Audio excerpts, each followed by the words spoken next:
उस पूरे इलाके में पासवान वोट को यूनाइट करने के लिए चिराग का ही सहारा ले रहे हैं और वो लेना ही पड़ेगा उनको जीतने के लिए। लेकिन उनके इस बयान से बीजेपी कितना खुश होगी, क्योंकि बीजेपी कहाँ बिहार में अपना सीएम बनाने की बात कर रही है और मांझी जी कह रहे हैं कि बिहार के भविष्य हैं चिराग पासवान। देखिए सीधी बात है, बिहार में बीजेपी एक बड़ी पार्टी है।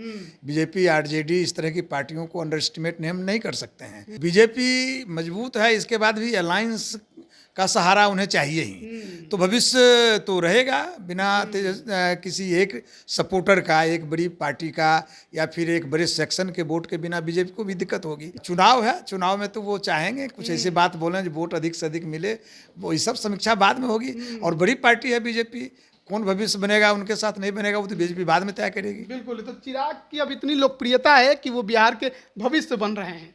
देखिए, चिराग पासवान की लोकप्रियता ही है कि एनडीए ने जब सीटों के बंटवारे पर फैसला किया, खास तौर पे भाजपा ने, तो चिराग पासवान को उसने महत्व दिया, उनके चाचा पशुपति पारस को नहीं दिया। रामविलास पासवान दलितों के बड़े नेता बिहार में थे और उनके उत्तराधिकार को चिराग पासवान ने उसको आगे बढ़ाया है। ऐसा नहीं है कि चिराग पासवान ऐसे ही हवा में बोल रहे हैं। सभाओं में आप देखिए जिस तरह से वो नपी तुली बातें करते हैं और गंभीर बातें करते हैं, तो लोगों में एक है कि ये नेता बनने के लायक है। तो निश्चित रूप से बिहार के वो चिराग हैं और जीतन राम मांझी ने जो कहा है उनका एक भविष्य है और आगे बढ़ के वो पासवानों के नहीं दलितों के एक बड़े नेता बन सकते हैं। मांझी के सामने क्या कुमार सर्वजित राजद उम्मीदवार एक बड़ी चुनौती बन गए हैं इस क्षेत्र में? देखिए, आरजेडी गठबंधन और बीजेपी का गठबंधन, इंडिया अलायंस प्लस एनडीए है, दोनों में जो भी कैंडिडेट है निश्चित रूप से टक्कर है। कोई थोड़ी चूक करेंगे हार जाएंगे। आपको याद होगा जहानाबाद के चुनाव पिछले बार कितने कम वोट से सुरेंद्र यादव हारे थे। तो इसलिए टक्कर तो है, टक्कर तो रहेगा ही, चूंकि जातीय गणित भी तो है वहाँ। 3 सीट जो उनको मिली और कैंडिडेट अभी तक घोषित नहीं हुआ, तो कैसे इसको देखते हैं कि क्या सचमुच उनको जो 3 सीटें दी गई वो आरजेडी के लिए हारने वाली ही सीट थी? ऐसा इसलिए नहीं कह सकते हैं। देखिए, मैं पहले भी आपको बताया, एनडीए और इंडिया गठबंधन नेक टू नेक बिहार में चल रहा है। पिछले बार भी याद कीजिएगा तो कई सीट था जो 1700 सहारा, 6000 सहारा, 10,000 सहारा, 15,000 सहारा, इसलिए टक्कर तो होगा ही। अब वीआईपी के लिए कितना लाभकारी होगा ये विषय की बात है। क्या मल्लाह का एरिया है तो गोपालगंज तो नहीं है, कम आबादी है मल्लाहों की वहाँ। तो इस तरह का है, जो उनकी पार्टी की क्या लाभ होगी उस हिसाब से देखेंगे तो हमें नहीं लगता है। रही बात उनको चूँकि साथ मिलकर लड़ रहे हैं तो उन्हें जो आरजेडी का वोट बेस है वो मिलेगा उनको, इसका लाभ जो मिले उनको। नमस्कार, आप लाइव बिहार देख रहे हैं। मैं हूं राज मोहन तिवारी। एक बार फिर से आप सभी का स्वागत है हमारे खास प्रोग्राम खबरों से खबरदार में। देखिए, बिहार में 40 लोकसभा की सीटों की लड़ाई कितनी ज़्यादा दिलचस्प बन गई है। बीजेपी शीर्ष नेताओं का लगातार बिहार दौरा है। महागठबंधन से मुकेश सहनी और तेजस्वी यादव लगातार प्रचार प्रसार करके अपने उम्मीदवारों की जिताने की कोशिश में लगे हैं। लेकिन वहीं दूसरी तरफ बिहार के मुख्यमंत्री नीतीश कुमार अब रथ यात्रा पर निकल गए हैं और आज नवादा में बीजेपी उम्मीदवार विवेक ठाकुर के लिए उन्होंने प्रचार किया।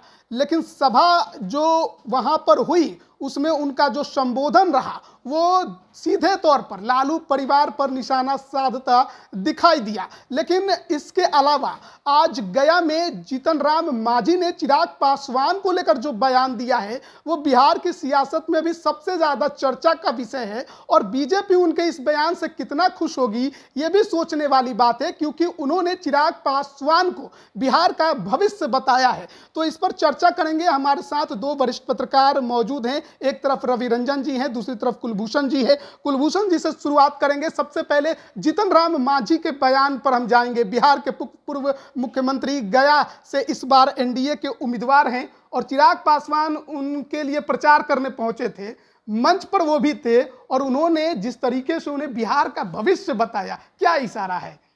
देखिए, पहली बात तो यह है, यह वोट का खेल है।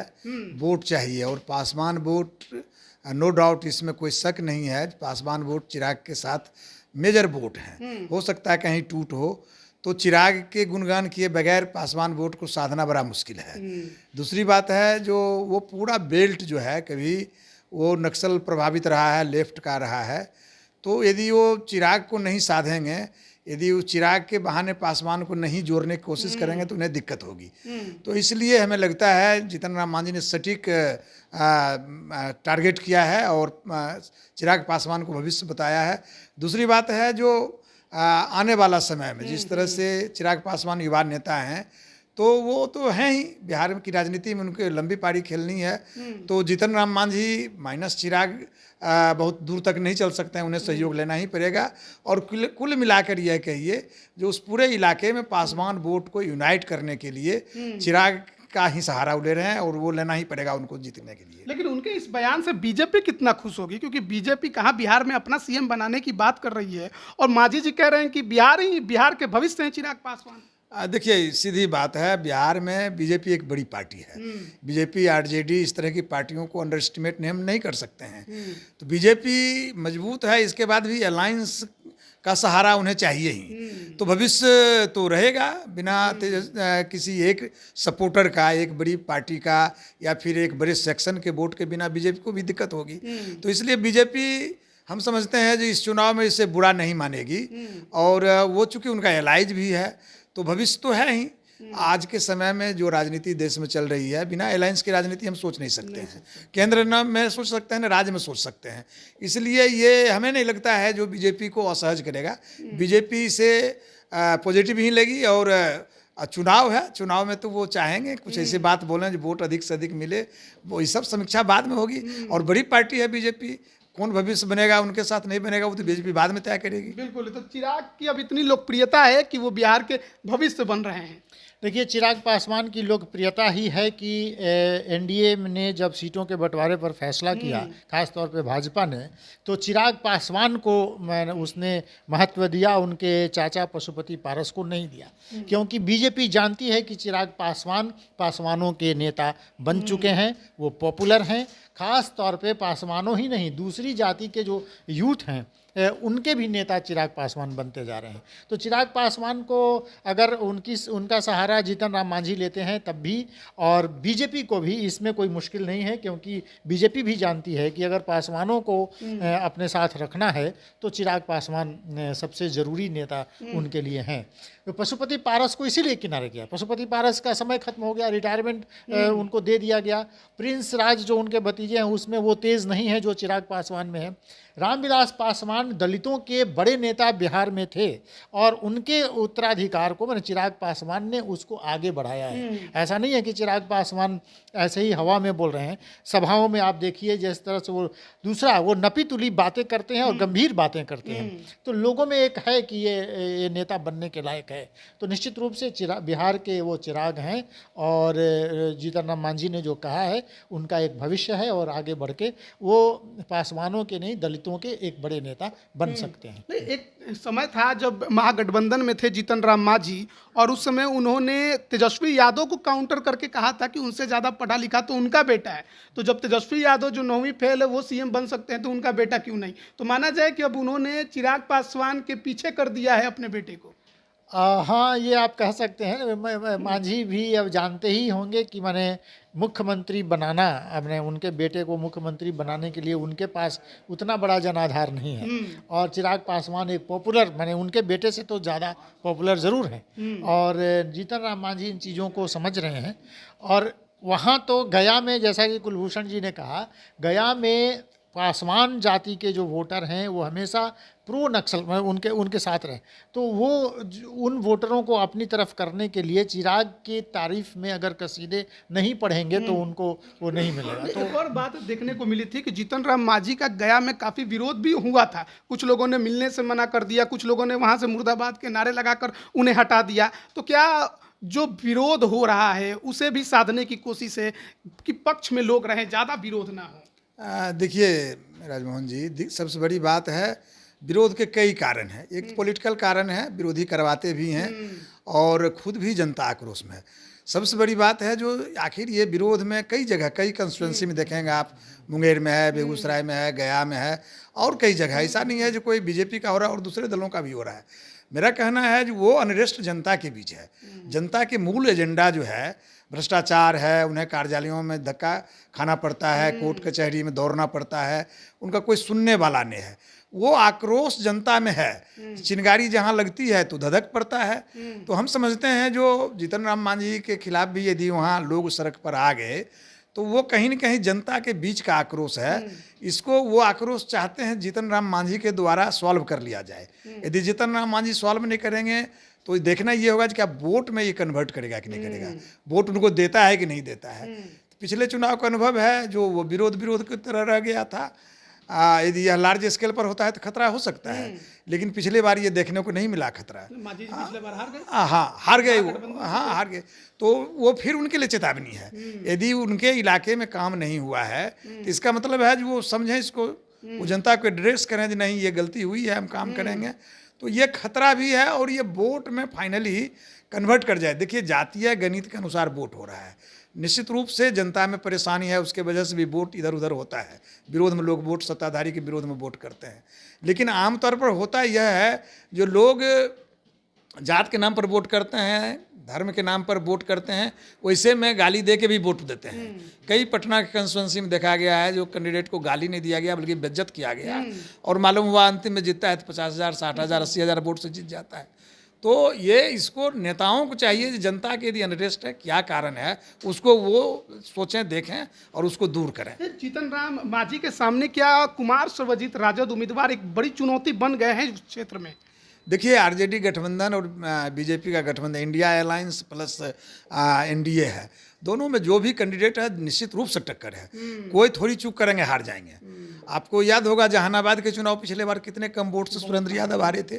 तो इसलिए टक्कर तो है, टक्कर तो रहेगा ही, चूंकि जातीय गणित भी तो है वहाँ। आप यहाँ कोई धार्मिक गणित नहीं है, यहाँ जातीय गणित है। तो जातीय गणित में यदि कोई कमजोर पड़ेंगे चुनाव हार जाएंगे। तो इसलिए जीतन राम मांझी भी उतनी मेहनत करेंगे और सर्वजीत भी उसी कोशिश में होंगे जब कोई चूक ना हो जाए, जब हम हार जाएं। इसलिए टक्कर है बराबरी का, टक्कर है बराबरी। जी बिल्कुल। चलिए अब आगे बढ़ते हैं दूसरे खबर की तरफ और बात बिहार के मुख्यमंत्री की करेंगे। कहाँ वो पहले हेलीकॉप्टर से आपको दौरा करते नजर आते थे, लेकिन आज तो उन्होंने निश्चय रथ अपना निकाला और पटना से नवादा तक उसी रथ पर सवार होकर पहुंचे। उनके साथ जदयू के कई नेता थे और नवादा में विवेक ठाकुर के लिए वोट मांगा। मंच से आज उन्होंने लालू परिवार पर जमकर निशाना साधा है। हाँ देखिए, नीतीश कुमार लगातार अपने भाषणों में मुख्यमंत्री ये प्रधानमंत्री के साथ भी 2 बार वो मंच शेयर कर चुके हैं और वो बार बार लालू प्रसाद यादव के परिवार पर ही हमला कर रहे हैं। नीतीश कुमार पुरानी बातें लगातार कह रहे हैं, मैंने जंगल राज की याद दिलाते हैं, लेकिन वो 15 साल बहुत पहले बीत चुका। उसके बाद 17 साल नीतीश कुमार शासन में रहे हैं। तो नीतीश कुमार जिन 15 सालों की याद दिला रहे हैं वो बात पुरानी हो गई। जिस परिवार की बात आप कह रहे हैं उसी परिवार के साथ आप 2-2 बार सरकार बनाएंगे और कब पलटी मार जाएंगे ये भी कोई ठीक नहीं है। आज भी तेजस्वी यादव उनके बारे में, मीसा भारती ने भी आज उनके बारे में कमेंट करने से मना किया। उन्होंने कहा कि वो हमारे गार्जियन हैं, हमारे बुजुर्ग हैं, लेकिन उनको किस लिए कौन भेज रहा है ये हम लोगों को मालूम है। मैंने रोड शो में किसने भेजा और किसके कहने पर। और नीतीश कुमार पहली शुरुआत में भाजपा के लिए वोट मांगने गए हैं, जदयू के किसी प्रत्याशी के लिए अभी तक उन्होंने मैंने कोई रोड शो नहीं किया है, तो भाजपा के लिए वो वोट मांगने गए हैं। नीतीश कुमार बार बार ये जताने की कोशिश कर रहे हैं कि मैं आपके साथ हूँ, अब छोड़ के नहीं जाऊँगा।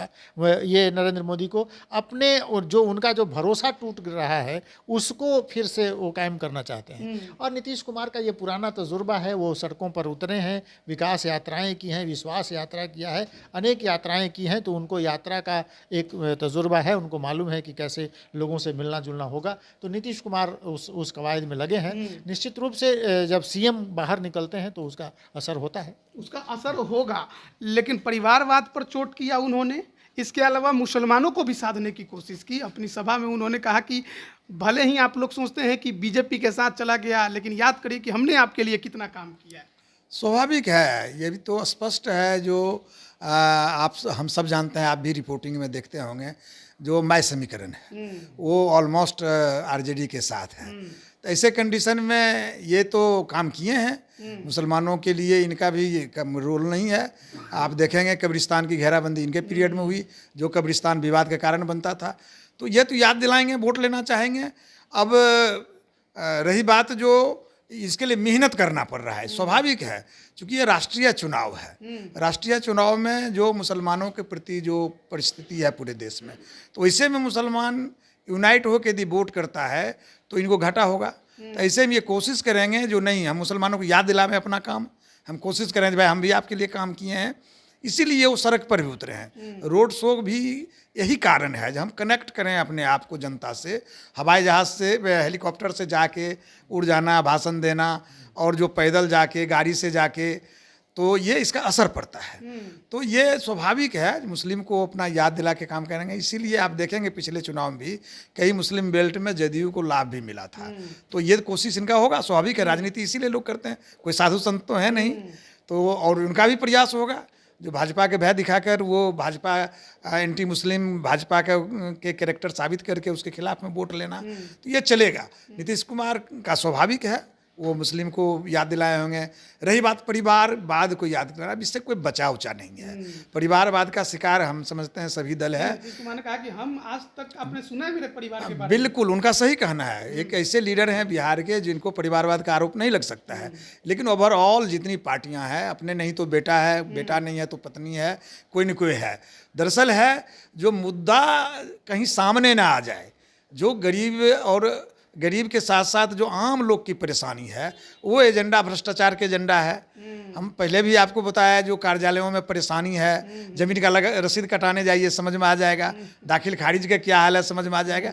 ये एजेंडा आवे नहीं तो नेताओं का काम है इसको परिवारवाद और कुछ हिंदू मुस्लिम जाति ये करके इस एजेंडा को डाइल्यूट कर दें। तो इस एजेंडा डाइल्यूट होने के लिए भी परिवारवाद का आरोप लग रहा है।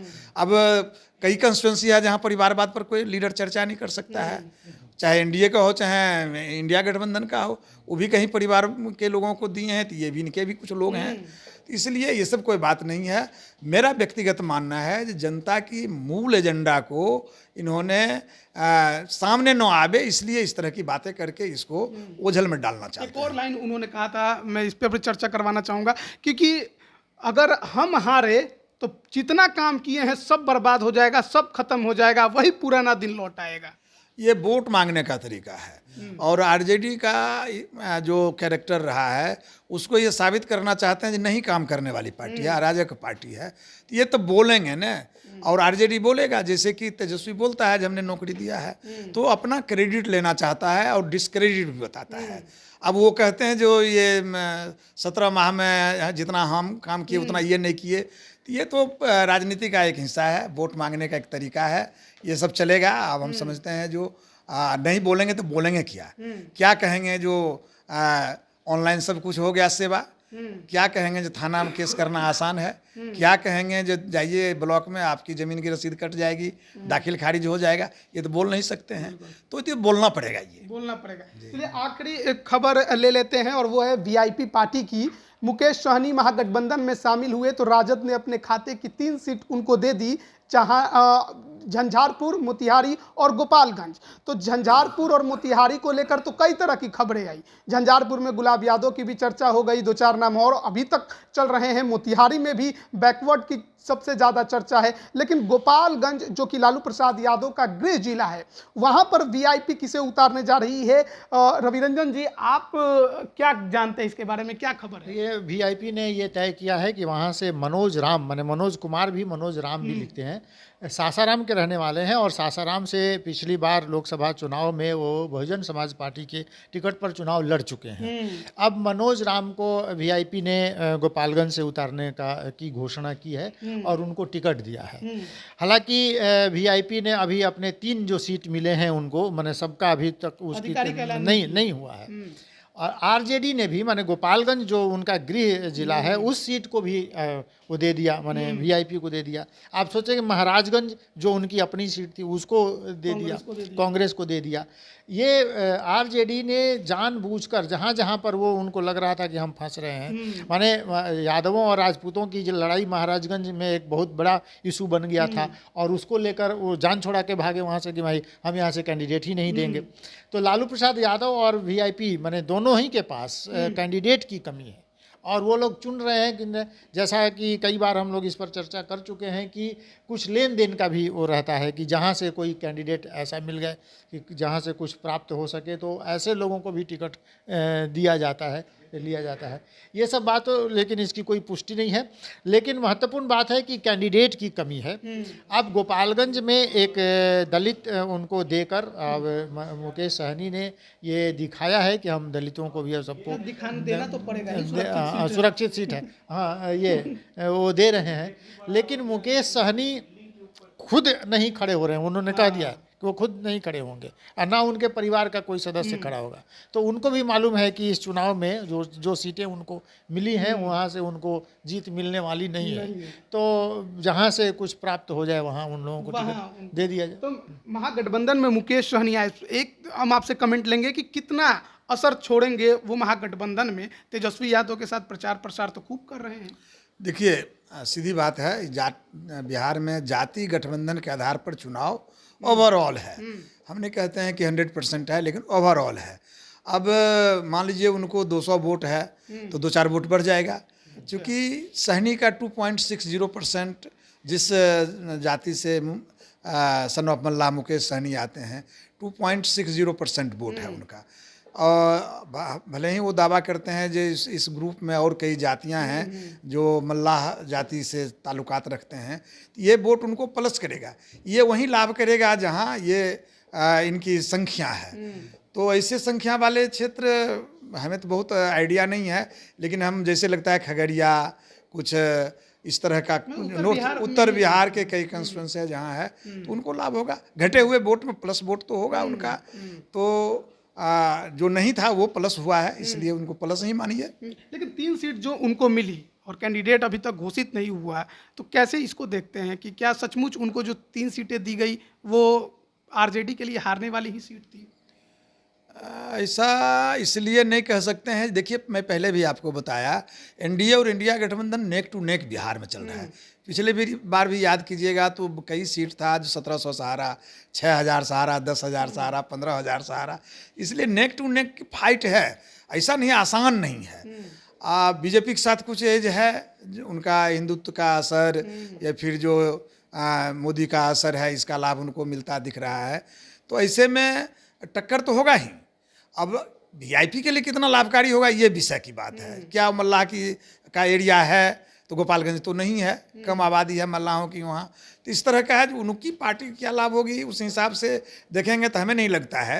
रही बात उनको चूँकि साथ मिलकर लड़ रहे हैं तो उन्हें जो आरजेडी का वोट बेस है वो मिलेगा उनको, इसका लाभ जो मिले उनका लाभ मिल सकता है। तो ये हालात हैं बिहार की राजनीति में। लेकिन देखिए अभी एक और बड़ी खबर बीजेपी के ही खेमे से आई थी, जिसमें मुजफ्फरपुर के अंदर साहेबगंज विधानसभा में जो विधायक है राजू सिंह, उन्होंने बीजेपी के खिलाफ बगावती सुर अपना लिया है और साफ कहा है कि डबल इंजन की सरकार में कोई काम नहीं हो रहा है। तो देखिए मुजफ्फरपुर में अजय निषाद का टिकट कटा और उसके बाद अजय निषाद कांग्रेस के साथ गए। अब जो राजू सिंह है वहां पर वो विरोध के स्वर एकदम फूंक रहे हैं। तो ऐसे में बीजेपी के लिए तो लगातार झटका ही है मुजफ्फरपुर में। नहीं, चुनाव के मौके पर इधर उधर लोग भागते हैं, माने मेढक की तरह राजनीतिक दल के जो नेता हैं वो कूदते हैं। राजू सिंह पहले से ही बीजेपी के उसमें वो टारगेट में थे और ये अदावत जो है बीजेपी के साथ उनकी चल रही थी। अशोक सिंह वहाँ माने एक उस इलाके में पारू के जो रहते वो थोड़े प्रभावी हैं और राजू सिंह पर जो केस मुकदमे हुए, सर्किल अफसर को पीटने का उन पर आरोप लगा, वो सब लेकर वो तो थोड़े नाराज़ थे। वो चाहते भी थे कि उनके समर्थित लोगों को टिकट मिले और उनका बल बढ़े, तो लेकिन वो वो खुद भी वैशाली से टिकट चाह रहे थे, तो वो नहीं हुआ। तो ऐसे तो अनेक बागी माने अश्वनी चौबे जैसे बड़े नेता बागी हुए हैं भाजपा में। तो भाजपा इन चीज़ों से निपट लेगी ऐसा लगता है। और चुनाव के समय ये ऐसे मौके हर पार्टी को देखने पड़ते हैं कि उनके कद्दावर नेता इधर से उधर चले जाते हैं। देखिए सबसे बड़ी बात है कि जिस समाज से वो आते हैं वो पूरा समाज आज एकजुट हुआ था उस क्षेत्र में, और वहां पर मीटिंग में उन्होंने इस तरीके की बात कही है, डबल इंजन सरकार पर निशाना साधा है। बीजेपी के लिए कितना नुकसान होगा मुजफ्फरपुर में? देखिए मेरा व्यक्तिगत मानना है, जो वोट आखिर होता है कैसे, वोट ठीक है, ये लॉस होगा, कुछ वोट का लॉस होगा, लेकिन ओवरऑल जात के नाम पर, धर्म के नाम पर जब वोट होता है वहाँ एजेंडा गोल हो जाता है, एजेंडा रह नहीं जाता है। वो विरोध कर रहे हैं, क्या उनको बीजेपी या आरजेडी टिकट ना दे तो क्या वो क्या कर पाएंगे, ये भी देखना चाहिए। बिहार की स्थिति ये है, जो अपना आधार बहुत नेताओं को नहीं रह गया है। उनको पार्टी देता है तो आधार बन जाता है, पार्टी हटा देता है तो आधार खत्म हो जाता है। वो कितना डैमेज करेंगे, क्या ये सोचना चाहिए यदि जिनका आप नाम लिए उनको टिकट न मिले तो क्या आप कितने वोट डैमेज करेंगे। तो कुल मिला के ये है जो माइनस में है, लेकिन -90 नहीं है, -2-4 हो सकता है। वो चुनाव के परिणाम पर बहुत असर नहीं डालता है। हाँ, वो नेता डालता है यदि उनका जनता के बीच पैठ होता है। वो 10,000, 20,000, 50,000 वोट काट दें तो उनको हरा देते हैं। तो कह रहे कि मेरा जनता में पैठ है, हम पार्टी के दम पे नहीं जीतते। सर सारे नेता यही बोलते हैं, जनता की पैठ है, लेकिन उस इलाके में चले जाएं जनता उतना ही परेशान है, उतना ही परेशान है। इसलिए ये सब बात नहीं है। कुल मिला के बिहार में जाति आधारित पोल हो रहा है, नेताओं को उछल कूद रहेगा। हाँ, थोड़ा बहुत क्षति होगी, हाँ, लेकिन बड़ी क्षति का हमें नहीं लगता है, नहीं लगता है, क्योंकि यहाँ की राजनीतिज्ञों ने जातीय राजनीति ही किया है। यहाँ राजनीति जनता के लिए नहीं राजनीति हुई है। ऐसा तो नहीं है कि मुजफ्फरपुर में जिन्हें टिकट दिया गया, राजभूषण चौधरी निषाद, पहले वीआईपी से 2019 में वो चुनाव लड़े थे, हार गए थे, क्या उनके नाम के वजह से, उनके चेहरे की वजह से तो मुजफ्फरपुर में ये सब सीन देखने को नहीं मिल रहा है? देखिए, वो तो यह मान लिया गया है जो मुजफ्फरपुर निषादों की बड़ी आबादी है, तो सभी लोग चाहते हैं हम निषाद को ही टिकट दें, इसलिए उनको टिकट दिया गया है। और राजनीति इसी के इर्द गिर्द घूमेगी। अजय निषाद के अपने कारणों से टिकट नहीं दिया गया और वो भी अपना पला बदल लिए। तो मेजर वोट क्या है, जैसे थोड़ी देर के लिए मान लीजिए जो बीजेपी किसी को टिकट देता है, तो बीजेपी मान लीजिए जो आपको हमको किसी को थर्ड पर्सन को दे दे, अपर कास्ट वोट जुड़ जाता है, प्रो हिंदुत्व वोट जुड़ जाता है, जातीय गणित उनके साथ शामिल हो जाता है। ठीक उसी तरह आरजेडी के साथ है, यदि इंडिया गठबंधन में है तो उसके साथ फला जाति जो है जुड़ जाता है। तो वही होता है, कोई निषाद या कोई एक जाति किसी कंस्टिट्यूंसी से चुनाव नहीं जीत सकता है, और उस जाति के उस पार्टी से संबंधित पूरा जो होता है सर्किल होता है, वो सर्किल ना जुड़ जाए तो बीजेपी के लोग जुड़ जाएंगे तो उनका वोट परसेंटेज बढ़ जाएगा। यदि कमजोर पड़े तो आरजेडी का पूरा अलायंस यदि उसके साथ चला जाता है, इसीलिए टक्कर होता है।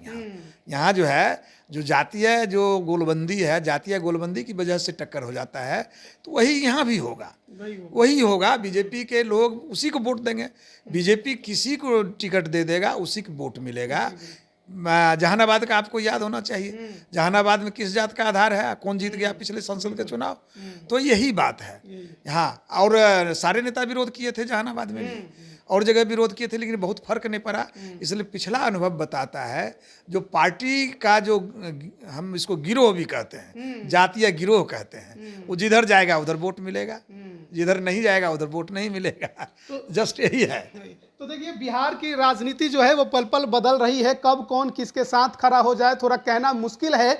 लोकसभा का चुनाव है, प्रेशर पॉलिटिक्स खूब देखने को मिल रही है, कई सीटों पर पाला बदल का खेल भी चल रहा है। लेकिन इन सब के बीच जीतन राम मांझी ने चिराग पासवान को लेकर जो बयान दिया है, अब गया में वो कितना उनके समर्थक, कार्यकर्ता और उनके समाज को उनके पक्ष में खींच कर लाता है, ये देखने वाली बात होगी। और नीतीश कुमार का जो निश्चय रथ है, जो रोड शो उन्होंने शुरू किया है, वो एनडीए को कितना लाभ पहुंचाता है, ये भी देखने वाली बात होगी। आगे के भी अपडेट हम आप तक देते रहेंगे। बने रहिए लाइव बिहार के साथ। आप सभी का बहुत बहुत धन्यवाद। लाइव बिहार यूट्यूब पर सब्सक्राइब और फेसबुक पर लाइक जरूर करें।